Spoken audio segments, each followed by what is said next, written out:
Hello students, technical career coaching shortcut के YouTube channel पर आपका स्वागत है। अगर आप हमारे चैनल पे नए हैं तो सबसे पहले हमारे चैनल को सब्सक्राइब करें और बेल आइकन को जरूर दबाएं ताकि नए वीडियो की नोटिफिकेशन आप तक पहुंच सके और वीडियो को ज़्यादा से ज़्यादा शेयर और लाइक करें। तो बच्चों, पॉलीफेज पार्ट 6 में मैंने आपको एक क्वेश्चन सोल्व करने के लिए दिया था। सबसे पहले अपन इस क्वेश्चन को सोल्व करेंगे। देखिए बच्चों, आपको दिया गया था बच्चों कि एक डेल्टा सीरीज मोटर है जिसकी पावर रेटिंग 20 किलोवाट थी, लाइन वोल्टता का मान 420 दिया गया था, शक्ति गुणांक 0.8 था। आपको धारा, फेज धारा और लाइन धारा का मान ज्ञात करना था।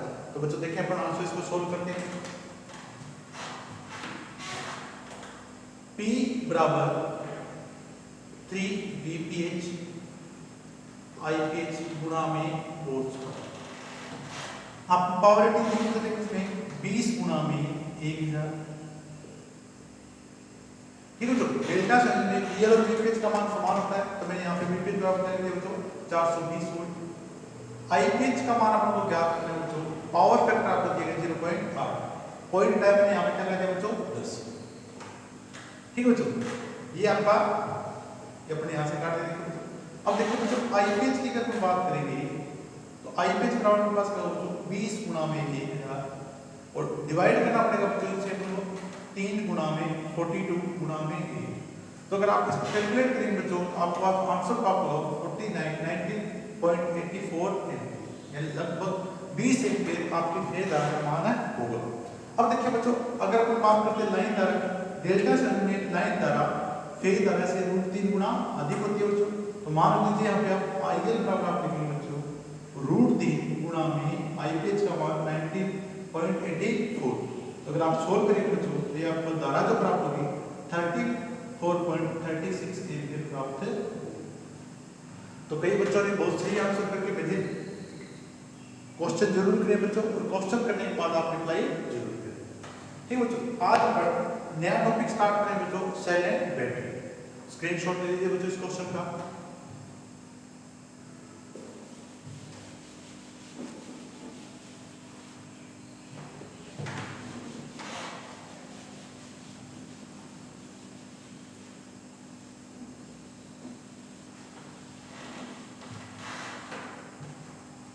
तो बच्चों, आज अपन नया टॉपिक स्टार्ट कर रहे हैं, cell and battery.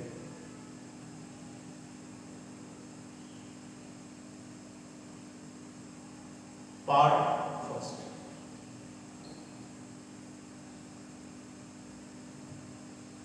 Cell and battery part first. ठीक है बच्चों, तो आज अपन सेल एंड बैटरी पढ़ रहे हैं बच्चों। तो सारा जो अपने पास क्या बच्चों, जो सेल और बैटरी में जो धारा प्रवाहित होगी वो सारी आपकी रासायनिक अभिक्रियाओं के कारण प्रवाहित होगी। तो अपन आज रासायनिक अभिक्रिया से संबंधित कुछ अपने पास शब्दावली पढ़ेंगे। तो सबसे पहले अपन बात करेंगे बच्चों कि रासायनिक प्रभाव है क्या। तो इस सेल एंड बैटरी में जब अपन धारा प्रवाहित करेंगे तो अपने पास क्या होगा, रासायनिक प्रभाव। तो अपन पढ़ेंगे जो विद्युत धारा का रासायनिक प्रभाव, विद्युत धारा का रासायनिक प्रभाव।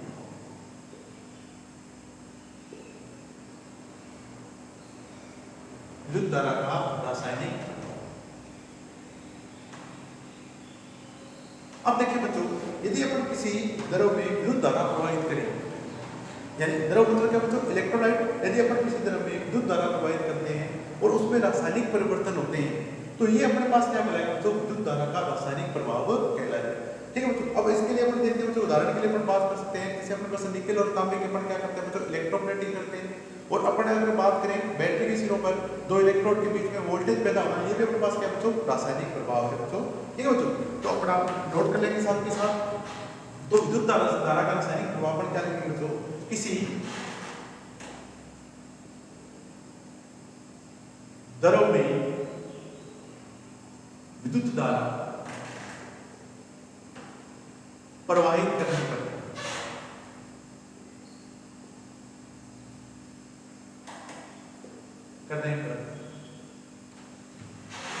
इसमें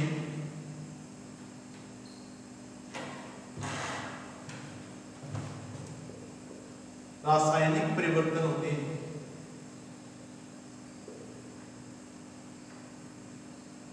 रासायनिक परिवर्तन होते हैं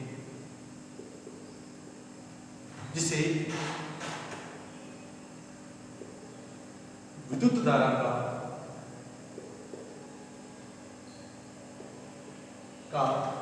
रासायनिक प्रभाव कहा जाता है।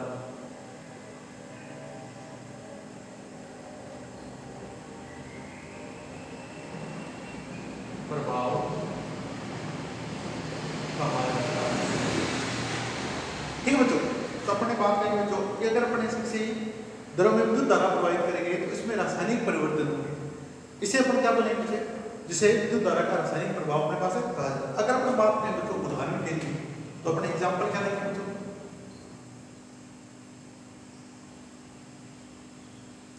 निकल या तांबे की अन्य वस्तुओं पर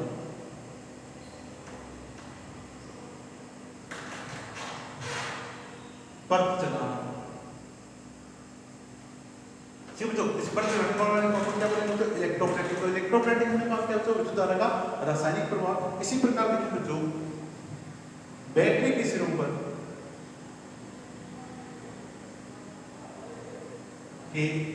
पर वोल्टेज का उत्पन्न होना,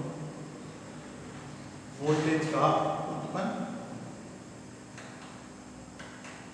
ये बस क्या बच्चों विद्युत धारा का रासायनिक प्रभाव। तो सिंपल सी अपनी बात करें बच्चों, अगर अपन रासायनिक प्रभाव की बात करेंगे तो अगर अपन किसी चालक में किसी द्रव में विद्युत धारा प्रवाहित करेंगे उसमें रासायनिक परिवर्तन होते हैं तो ये अपने पास क्या होता है विद्युत धारा का रासायनिक। तो अपने दो एग्जांपल बेटे बच्चों, निकल या तांबे की अन्य वस्तुओं पर परत चढ़ाना, बैटरी के सिरों पर वोल्टेज का उत्पन्न होना। तो सबसे पहले बच्चों आप इसे नोट कर लें। अब देखिए बच्चों ये तो पड़ा अपने रासायनिक प्रभाव। अब देखिए बच्चों जो आपके रासायनिक प्रभाव की प्रक्रिया है उसे क्या कहते हैं। अब अपने क्या किया बच्चों देखिए कि अपने कहा कि किसी द्रव में अपने विद्युत धारा को प्रवाहित किया और उस विद्युत धारा को प्रवाहित करने पर इसमें रासायनिक प्रभाव हुआ। अब अपने बात देखिए बच्चों ये रासायनिक प्रभाव की प्रक्रिया क्या कहलाती है। इस प्रक्रिया को बोलते हैं बच्चों इलेक्ट्रोलाइसिस। इलेक्ट्रोलाइसिस हिंदी में अपन बोलेंगे बच्चों विद्युत अपघटन।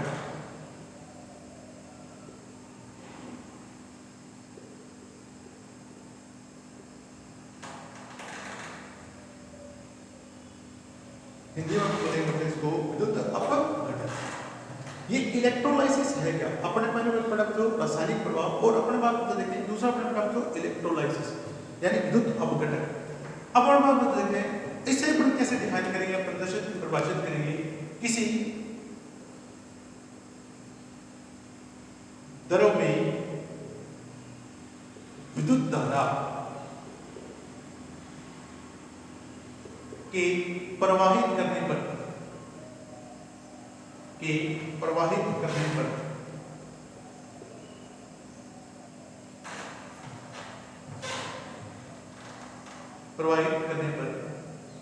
द्रव में रासायनिक परिवर्तन होने की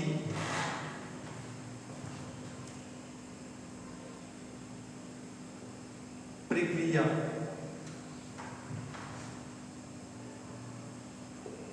विद्युत अपघटन कहलाती है। क्यों बच्चों, यानी अपने पास क्या बच्चों देखें अगर हम बात करें जो रासायनिक परिवर्तन होगा, धारा प्रवाहित करेंगे चालक अगर अपन द्रव में तो रासायनिक परिवर्तन होगा, परंतु रासायनिक परिवर्तन होने की जो प्रक्रिया बच्चों उसका अपन नाम क्या देंगे, उस रासायनिक परिवर्तन प्रक्रिया को होने की प्रक्रिया को अपन नाम देंगे जो विद्युत अपघटन, इंग्लिश में अपन बोलेंगे बच्चों इलेक्ट्रोलाइसिस। ठीक बच्चों, अब हम बात देखिए बच्चों अपने पास पे जो द्रव है वो अपने पास दो प्रकार के इलेक्ट्रोलाइट है जो अपने पास क्या बच्चों दो प्रकार, एक चालक द्रव हो गए, एक अपने पास क्या बच्चों अचालक द्रव। तो सबसे पहले हम बात करेंगे जो चालक द्रव। अब चालक द्रव देखिए बच्चों जिनमें से आपके पास विद्युत धारा प्रवाहित कर सकते हैं, वे द्रव अपने पास जिनमें से विद्युत धारा प्रवाहित कर सकते हैं वो कहलाएंगे चालक द्रव। ठीक है बच्चों, जिनमें से अपन नहीं धारा प्रवाहित कर सकते वो क्या कहलाएंगे अचालक द्रव। नोट करें देखिए वे द्रव जिनमें से विद्युत धारा को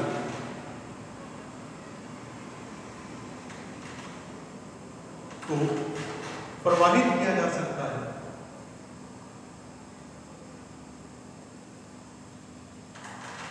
प्रवाहित किया जा सकता है। चालक द्रव कहलाते हैं।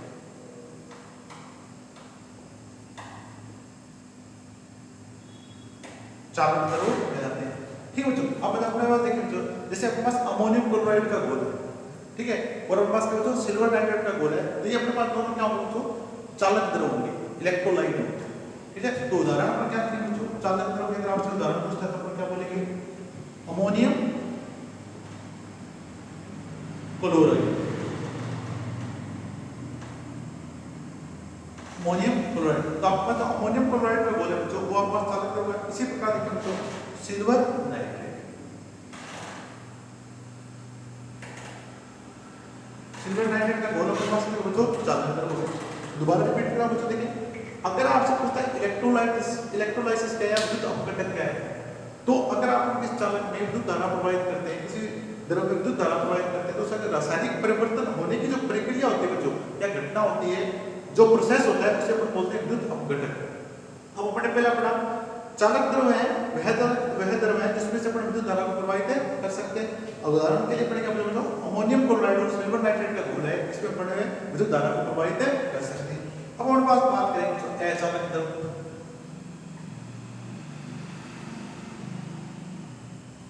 अचालक द्रव वे द्रव जिनमें से विद्युत धारा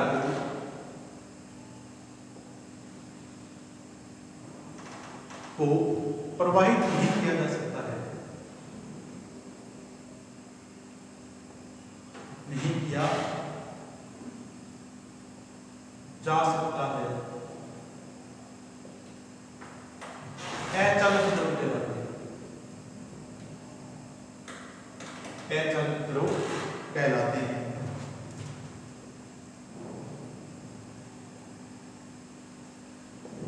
अचालक द्रव कहलाते हैं। अब अपन बात करेंगे अचालक द्रव जिनमें से विद्युत धारा प्रवाहित नहीं कर सकते। जैसे हमारे पास अशुद्ध जल है, यानी शुद्ध जल, ठीक है बच्चों, तेल हो गया, अल्कोहल हो गया, इनमें से अपन विद्युत धारा को प्रवाहित नहीं कर सकते। उदाहरण पर क्या लिखेंगे बच्चों, यहां से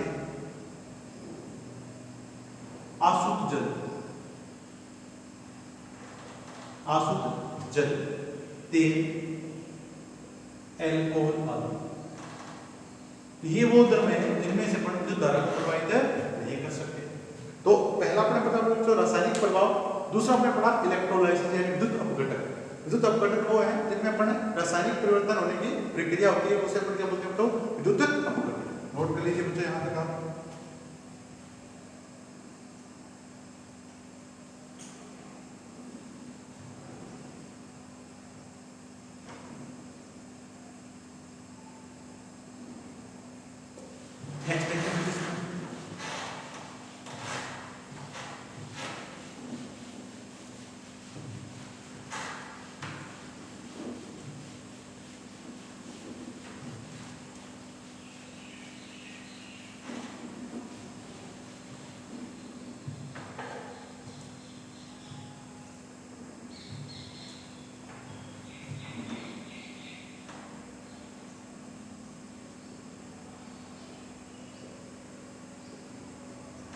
विद्युत अपघटन, इलेक्ट्रोलाइट,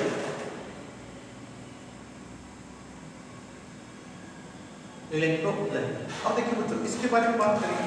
अगर अपन कोई भी चालक द्रव है उसमें विद्युत धारा प्रवाहित करते हैं, ठीक बच्चों, जिन चालकों में रासायनिक प्रक्रिया हो सकती है, वो जो चालक द्रव है वो अपन क्या करेंगे, जो विद्युत अपघटक कहलाएंगे, अपघटक कहलाएंगे, इलेक्ट्रोलाइट कहलाएंगे, जिसमें रासायनिक प्रक्रिया हो सकती है। देखिए वे द्रव जिनमें विद्युत धारा प्रवाहित करने पर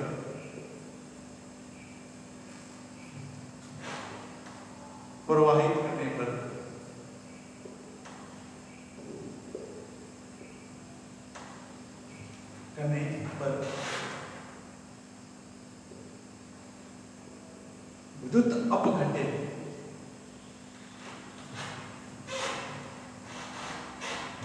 यहाँ पे से लिखें रासायनिक परिवर्तन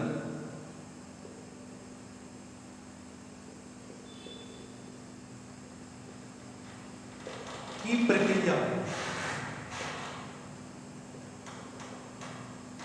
घटित हो सकती है, घटित हो सकती है।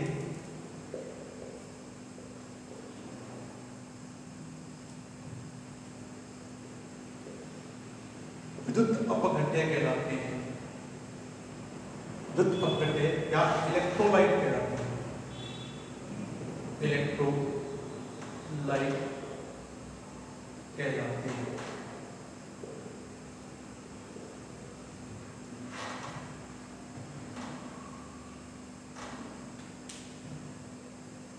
ठीक बच्चों, अब अपने क्या काम को कि वे द्रव जिनमें विद्युत धारा प्रवाहित करने पर रासायनिक परिवर्तन की प्रक्रिया घटित हो सकती है, यानी जिनमें रासायनिक परिवर्तन हो सकता है वो आपका जो विद्युत अपघट्य कहलाते हैं। अगर अपन बात करें बच्चों, अगर अपन नमक का घोल लें, ठीक है, उदाहरण की अगर बात करें बच्चों,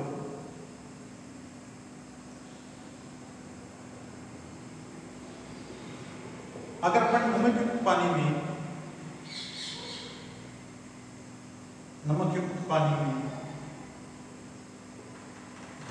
विद्युत धारा प्रवाहित करने पर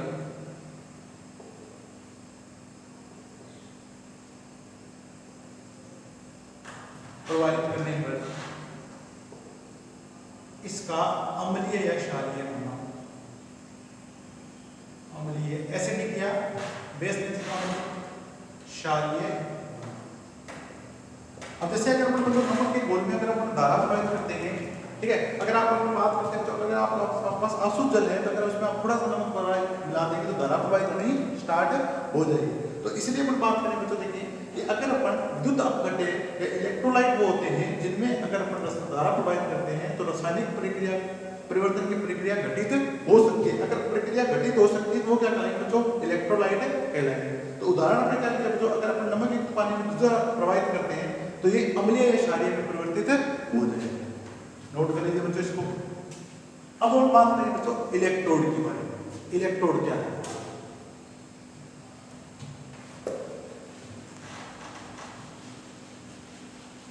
तो बेसिक आपको बातें बच्चों इनके बारे में पता होनी चाहिए कि क्या विद्युत अपघटक है, क्या विद्युत अपघट्य है। अब बात करें बच्चों इलेक्ट्रोड के बारे में।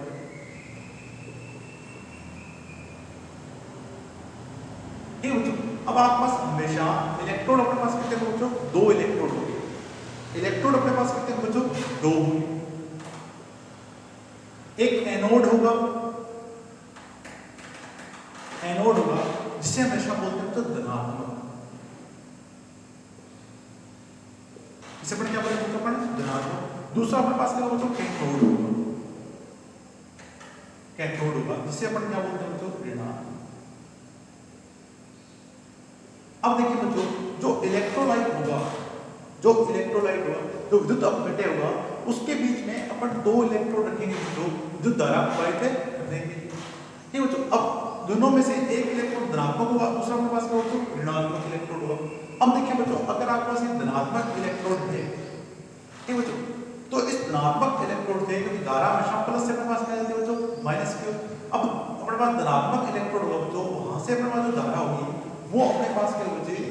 धनात्मक इलेक्ट्रोड, उस इलेक्ट्रोड को बोलेंगे इसमें से धारा आपकी द्रव में प्रवाहित हो, और ऋणात्मक इलेक्ट्रोड को इसे बोलेंगे बच्चों जिसमें से धारा आपकी द्रव से, ठीक है बच्चों, एनोड की ओर प्रवाहित हो।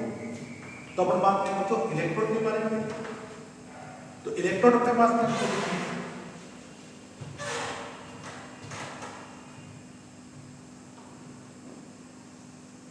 इलेक्ट्रोड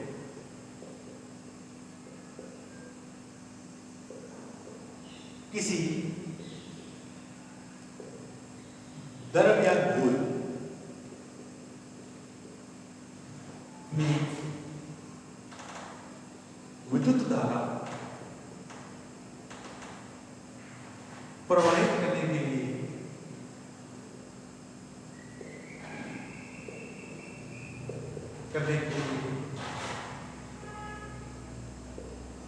दो छड़ी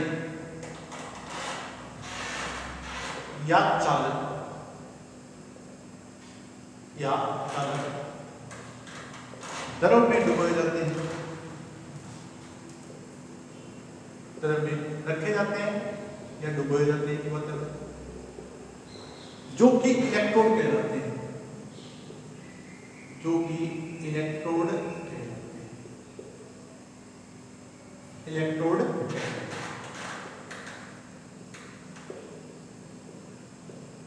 क्यों बच्चों? अब अपन बात करें धनात्मक इलेक्ट्रोड की।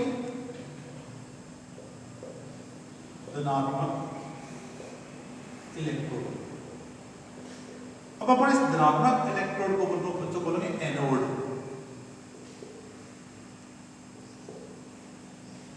इस धनात्मक इलेक्ट्रोड को अपन क्या बोलेंगे बच्चों? एनोड। तो देखिए बच्चों, वह इलेक्ट्रोड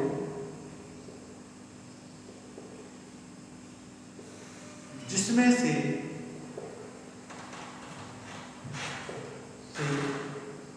धारा द्रव या घोल में प्रवाहित होती है,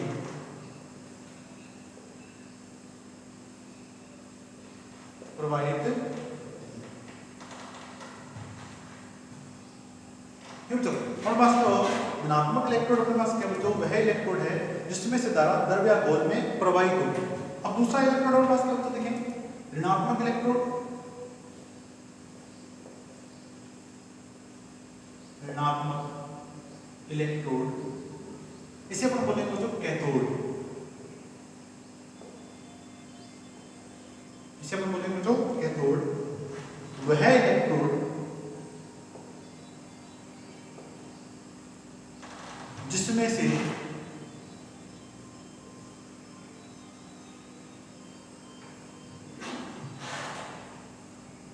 इलेक्ट्रोड जिससे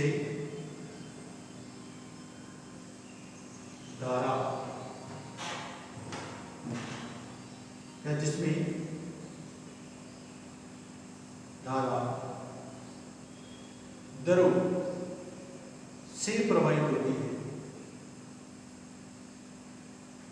द्रव से प्रवाहित होती है।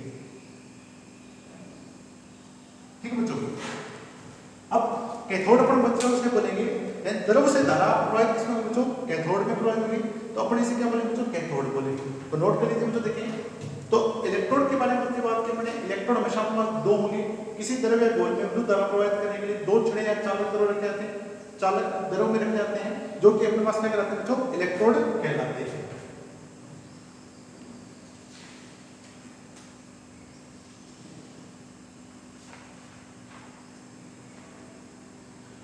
अब देखिए बच्चों, इसको डायग्राम से अपन किस प्रकार प्रदर्शित कर सकते हैं। देखिए,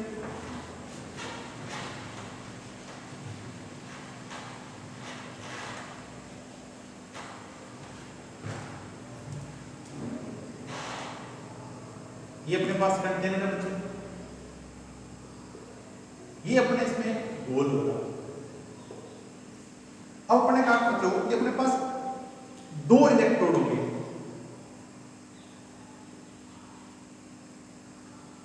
एक को अपन को बच्चों पॉजिटिव बोलना है, एक को क्या बोलना है बच्चों? नेगेटिव। अब अगर आपके पास ये धनात्मक इलेक्ट्रोड है, तो ये अपने पास बच्चों अपने पास क्या है? ऋणात्मक है। ये एनोड है, ये अपने पास क्या बच्चों? कैथोड है। अब अगर हम बात करें बच्चों विद्युत धारा के प्रवाह, तो आपका जो ये पॉजिटिव इलेक्ट्रोड होगा बच्चों, इसमें से धारा इसके अंदर प्रवाहित होगी, यानी इस घोल के अंदर प्रवाहित होगी, जबकि नेगेटिव इलेक्ट्रोड से धारा आपके पास इसके अंदर प्रवाहित होगी। कोई धारा आपके पास देखिए तो हमेशा प्लस से कहां होती है? माइनस की ओर। तो इस द्रव से धारा इसके अंदर की ओर जाएगी, जबकि इस इलेक्ट्रोड से धारा द्रव के अंदर की ओर होगी। आशा कर रहा हूं तो समझ में आ गया हो आपको अच्छे से। अब अपन बात करें बच्चों आयंस की।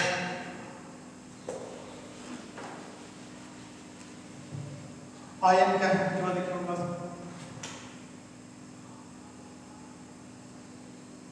आयन।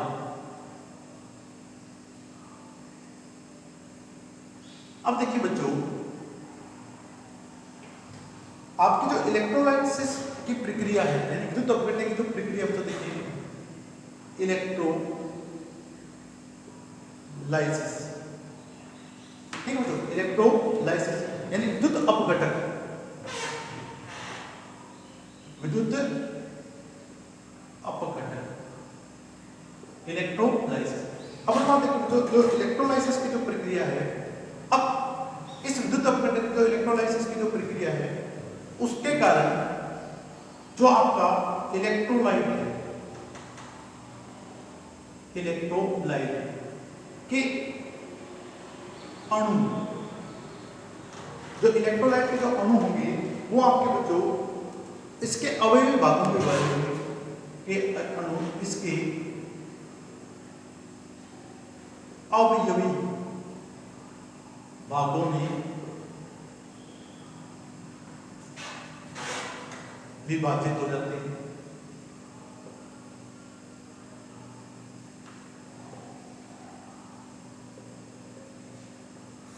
अवयवी भागों में विभाजित हो जाते हैं। देखिए बच्चों, अब अपन देखो बच्चों, किसी अगर इलेक्ट्रोलाइट में अगर अपन विद्युत धारा प्रवाहित करेंगे, ये आपके पास जो इलेक्ट्रोलाइट है, अब इलेक्ट्रोलाइट में जब अपन विद्युत धारा प्रवाहित करेंगे तो प्रक्रिया कौन सी बच्चों, इलेक्ट्रोलाइसिस की विद्युत अपघटन। अब अपन जब धारा प्रवाहित करेंगे तो बच्चों इस इलेक्ट्रोलाइट की जो सिल्वर नाइट्रेट है बच्चों, ठीक है, जो अमोनियम क्लोराइड है बच्चों, अमोनियम प्लस क्लोराइड में विघटित हो के अणु इसके अवयवी भागों में क्या होते हैं बच्चों, विभाजित हो जाते हैं। ठीक है, अब अपने पास क्या है, जब इसके अवयवी भागों में हो जाते हैं तो जो विभाजित होंगे अणु, जो विभाजित होंगे बच्चों, वो अणु क्या कहलाते हैं, आयन कहलाते हैं। ठीक है, इसके अणु अवयवी भागों में विभाजित हो जाते हैं जो कि आयन के हैं, जो कि आयन के। अब देखिए बच्चों, आयन अपने पास कितने प्रकार के होंगे, दो प्रकार के, एक धनात्मक आयन, एक अपने पास क्या बच्चों, ऋणात्मक आयन। तो मैं इसको एक बार परिभाषित तरीके में लिखना होगा बच्चों। तो अपने क्या पता बच्चों, इलेक्ट्रोलाइसिस की जो प्रक्रिया होगी उसके दौरान इलेक्ट्रोलाइट के अणु इसके अवयवी भागों में क्या होते हैं बच्चों, विभाजित हो जाते हैं, जो कि क्या कहलाते हैं, आयन कहलाते हैं। देखिए बच्चों, इसको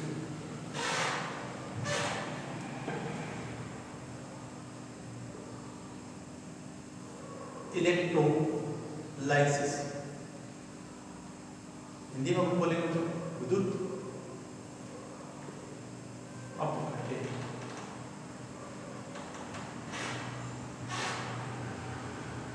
विद्युत अपघटन की प्रक्रिया के दौरान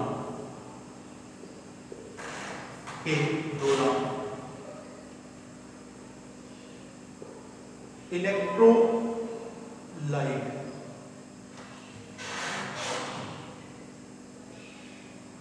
विद्युत अपघटन के अणु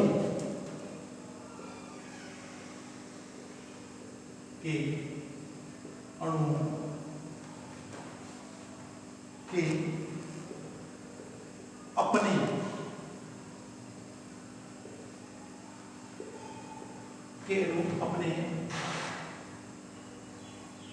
अवयवी भागों में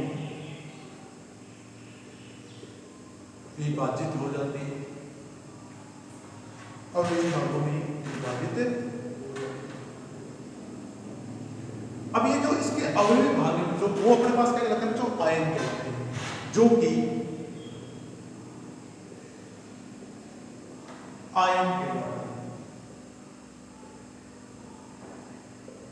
जो कि आयन कहलाते हैं।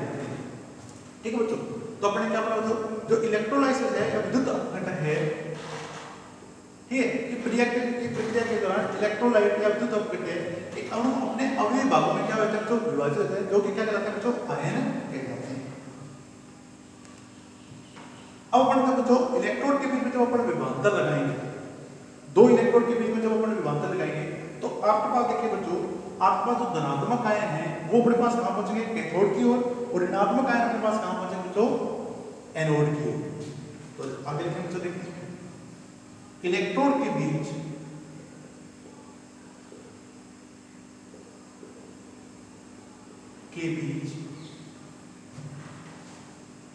विभवांतर लगाने पर, यानी वोल्टेज लगाने पर धनात्मक आयन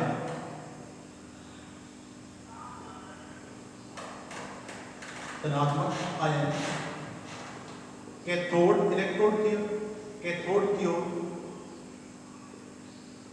तथा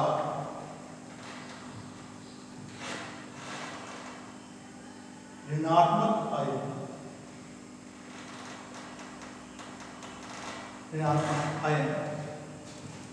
एनोड की ओर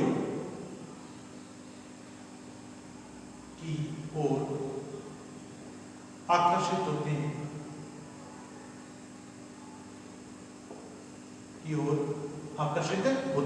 तो आपके पास बच्चों देखें, अगर आपके पास धनात्मक आयन है तो वो कहाँ जाएगा, प्लस कहाँ जाएगा, माइनस की ओर, और माइनस कहाँ आएगा आपके पास बच्चों, प्लस की ओर आकर्षित होगा।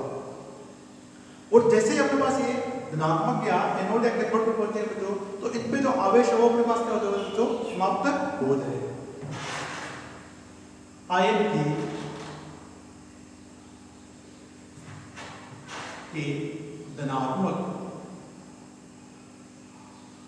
या ऋणात्मक इलेक्ट्रोड पर पहुंचने पर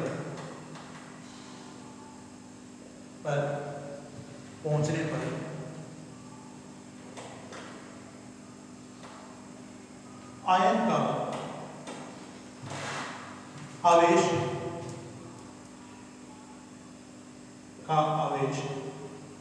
समाप्त हो जाता है। आयन का आवेश समाप्त हो जाता है।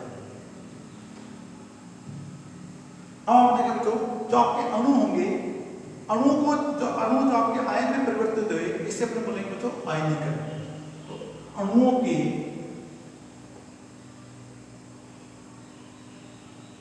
आयन में परिवर्तित होने की घटना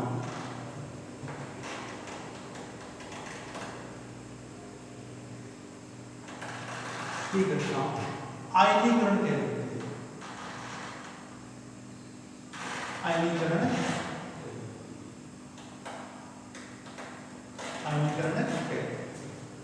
नोट कर लीजिए बच्चों, इसको देखें एक बार और देखें। तो अपने पास क्या पड़ा बच्चों, इलेक्ट्रोलाइटिस की जब प्रक्रिया होगी तो आपका जो इलेक्ट्रोलाइट होंगे, कि इलेक्ट्रोलाइट के जो अणु होंगे वो अपने अवयवी भागों में क्या होते बच्चों, विभाजित हो जाते हैं। और जो विभाजित होंगे वो अपने पास क्या कहलाएंगे बच्चों, आयन कहलाते हैं।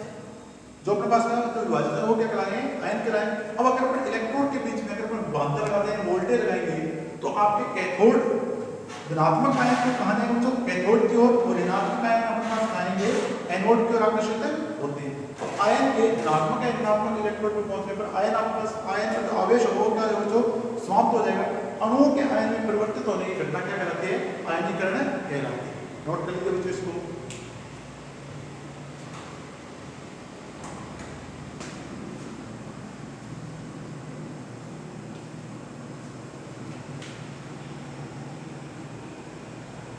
अब अपन बात करेंगे बच्चों विद्युत रासायनिक तुल्यांक के बारे में।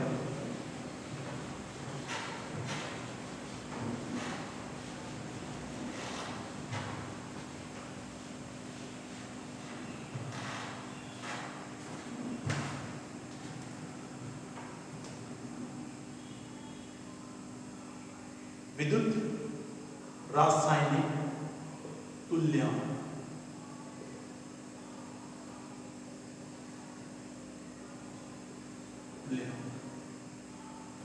ECE इलेक्ट्रोकेमिकल बोले, ये विद्युत रासायनिक तुल्यांक अपने पास क्या बच्चों देखिए। अब देखिए बच्चों, अगर अपन किसी इलेक्ट्रोलाइट में, कोई अपने पास बच्चों इलेक्ट्रोलाइट है, ठीक है बच्चों, अगर उसमें अपन विद्युत धारा प्रवाहित करते हैं, अगर उसमें विद्युत धारा प्रवाहित करते हैं, और अगर अपने पास बच्चों इलेक्ट्रोप्लेटिंग जब अपन करते हैं तो उसमें अपने पास ये बहुत काम आता है बच्चों। अगर अपन बात देखें बच्चों कि अगर ये एक अपने गोल लीजिए,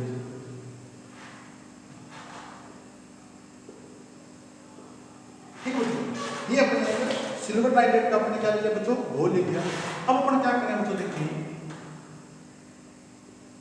इस सिल्वर नाइट्रेट में मैंने दो छड़े रखे बच्चों। अब एक छड़ मैंने अपने पास क्या रखी बच्चों, इसमें ये अपने पास मान लो मैंने आयरन की छड़ रखी, लोहे की, और यहां मैंने बच्चों सिल्वर की छड़, ठीक है बच्चों। अब देखिए अपन क्या करेंगे बच्चों, अगर अपन इस घोल में विद्युत धारा प्रवाहित करते हैं और अपन कितनी धारा प्रवाहित करें बच्चों, 1 कूलम धारा प्रवाहित करें, तो आपका जो ये सिल्वर होगा बच्चों, इस सिल्वर पे जो अपने पास जो सिल्वर धातु होगा वो 1 कूलम धारा प्रवाहित करने पर 1.118 मिलीग्राम प्रति कूलम यानी यहां से हटेगा और ये इसके ऊपर जाके क्या इकट्ठा हो जाएगा, यानी निकल के जो आयरन की प्लेट है उस पर जाके क्या हो जाएगा बच्चों, इकट्ठा हो जाएगा। अब अपने पास क्या बच्चों, ये जो अपने पास ये 1 कूलम धारा प्रवाहित करने पर जितना आपका सिल्वर आपका मुक्त होगा, इस एनोड से अपने पास क्या बच्चों मुक्त होगा, वो इसका क्या कहलाएगा बच्चों, रासायनिक तुल्यांक कहलाएगा। तो अपन बच्चों इसको देखिए परिभाषित कैसे करेंगे।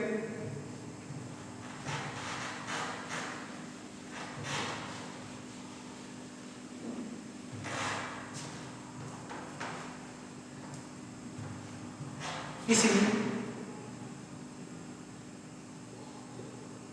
विद्युत अपघट्य इलेक्ट्रोलाइट किसी विद्युत अपघट्य में रखे पदार्थ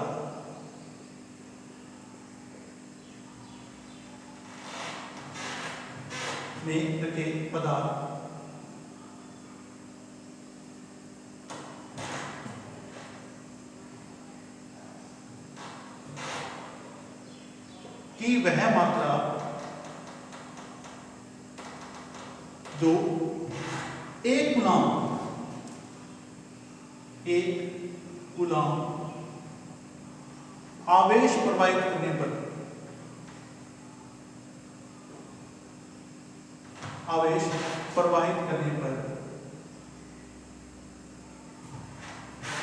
पदार्थ से मुक्त होती है,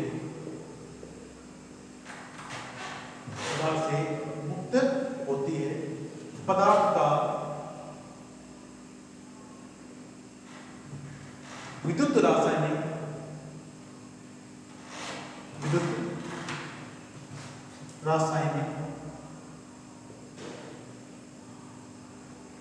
तुल्यांक कहलाता है।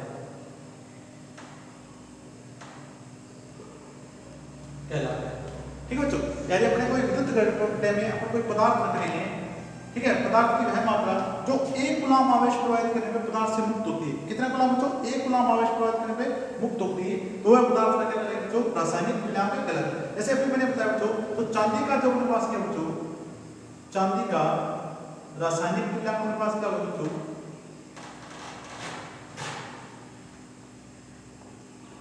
1.118 मिलीग्राम प्रति कूलम।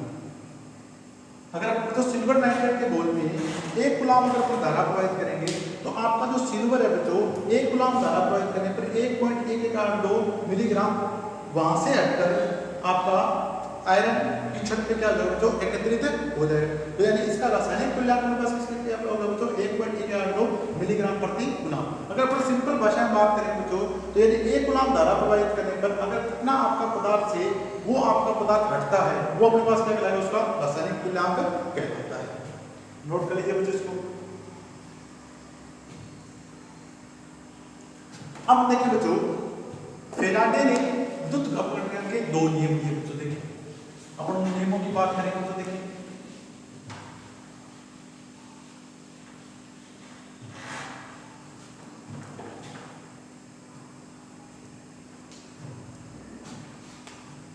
फेराडे के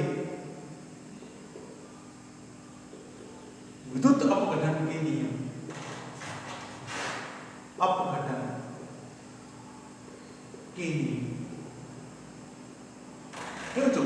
फेराडे ने 2 नियम दिए बच्चों। तो पहला नियम इसने क्या दिया था बच्चों, फेराडे का पहला नियम।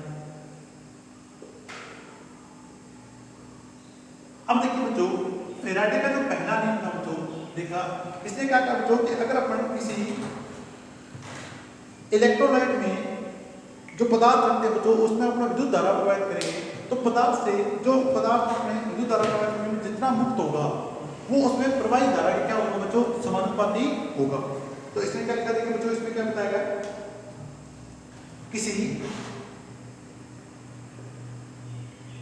इलेक्ट्रोलाइट में रखे पदार्थ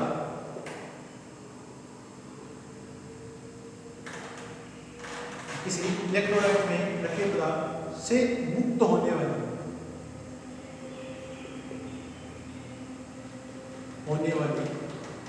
पदार्थ की मात्रा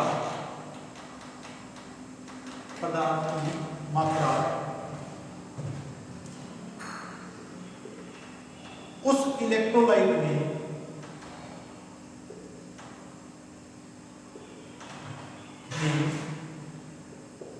प्रवाहित धारा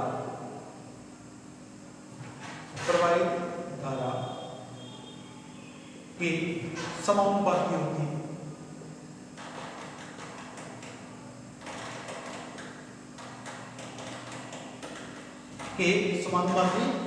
तो बच्चों देखिए, अगर हम किसी इलेक्ट्रोलाइट में अपना विद्युत धारा प्रवाहित करेंगे तो जो पदार्थ जितना मुक्त होगा वो उस इलेक्ट्रोलाइट में प्रवाहित धारा के साथ उसके जो समानुपाती। अब पदार्थ अपने पास जितना मुक्त होगा उससे पहले क्या कहते हैं बच्चों, मास, यानी मास समानुपाती किसको, जो प्रवाहित धारा।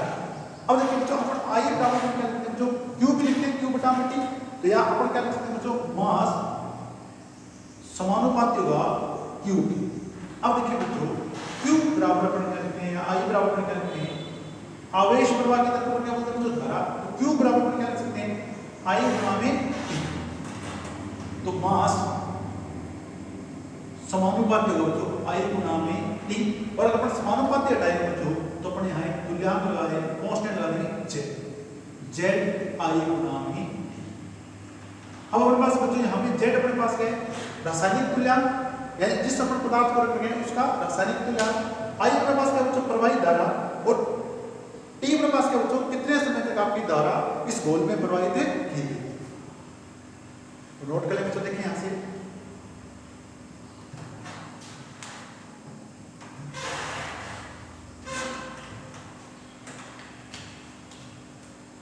जेड अपने पास है बच्चों रासायनिक तुल्यांक,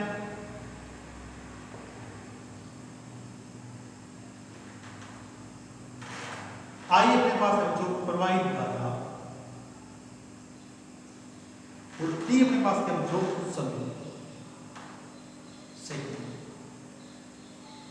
ठीक है बच्चों, तो पहला अपने पास नियम क्या बोला बच्चों कि अपने पास जो पदार्थ मुक्त होगा उसका जो द्रव्यमान होगा वो उसमें प्रवाहित धारा क्या होगा बच्चों, समानुपाती होगा, यानी मास बराबर पास क्या होगा, जेड गुणा में आई गुणा टी के समानुपाती होगा।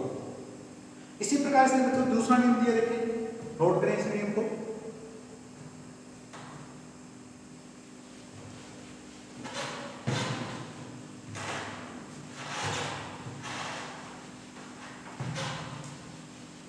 अब दूसरा नियम क्या कहता है बच्चों, देखिए फैराडे का दूसरा नियम, फैराडे का दूसरा नियम। अब देखिए बच्चों, दूसरा नियम हम लोग क्या कहता है कि अगर अपन अलग अलग इलेक्ट्रोलाइट लें, अलग अलग अपन क्या लें बच्चों, इलेक्ट्रोलाइट लें, पर धारा पर क्या करें बच्चों, समान प्रवाहित करें, तो अपने पास क्या बच्चों, जितना आपका पदार्थ मुक्त होगा वो उसके रासायनिक तुल्यांक में क्या होगा बच्चों, समानुपाती होगा।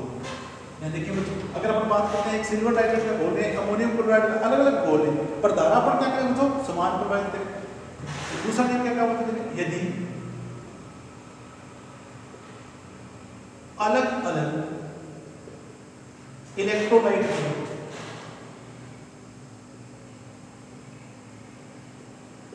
में समान धारा प्रवाहित की जाए, समान विद्युत धारा प्रवाहित की जाए,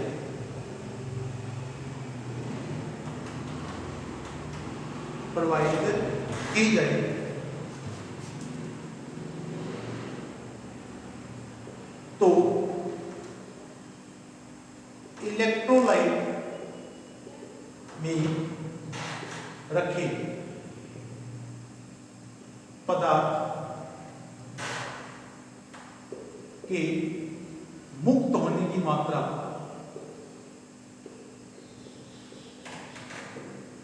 होने की मात्रा पदार्थ के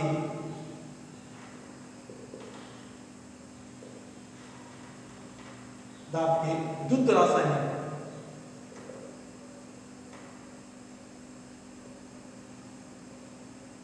तुल्यांक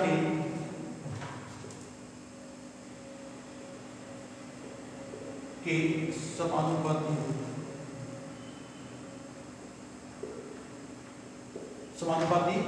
इस बार हम क्या करेंगे बच्चों, जो मास होगा वो समानुपाती किसके होगा बच्चों, ई सी ई की। और ई सी को अपन किससे प्रदर्शित करते हैं बच्चों, जेड से। तो मास समानुपाती किसके होगा बच्चों, जेड। तो दूसरा नियम इसलिए क्या है बच्चों कि यदि अपन अलग अलग इलेक्ट्रोलाइट में समान धारा प्रवाहित करते हैं तो इलेक्ट्रोलाइट में रखे पदार्थ से मुक्त होने की मात्रा पदार्थ के द्रुत रासायनिक तुल्यांक के समानुपाती होती है। ठीक है बच्चों, तो ये इसने दो नियम दिए फैराडे ने। अब अपन बच्चों नेक्स्ट क्लास में अपन बात करेंगे कि जो अपने पास क्या है, इसके उपयोग क्या है, द्रुत रासायनिक प्रवाह के उपयोग है, इलेक्ट्रोप्लेटिंग करना अपन यूज करें, तो उसके बारे में अपन पढ़ेंगे। आपका बच्चों बहुत बहुत धन्यवाद। और अपन आप वीडियो पे कमेंट लाइक जरूर करें बच्चों, ये आपका जो कमेंट लाइक है वही मुझे शक्ति देता है कि आपको मैं समय पे पढ़ा सकूं, समय पे आपको क्लासें